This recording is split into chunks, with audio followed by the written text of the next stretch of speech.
Hey guys, today I'm going to tell you how to check hardware info of Samsung phone.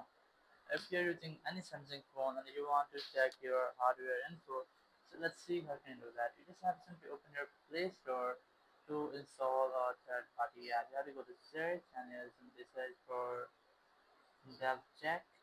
You simply search for this app and you just need to install this app on your phone. I have already installed it. I'm going to open it. Just click on open. Once the app has been opened, you no need to give it any permission. It will fetch everything for you. You just have to go to hardware, and here you can see your processor and any hardware info you need, like your GPU, your memory, display, storage, internal storage, Bluetooth, and all other features. So in this way, you can easily get your hardware info of any Android or any Samsung phone. Thank you very much for watching the video. Until the next video, bye bye.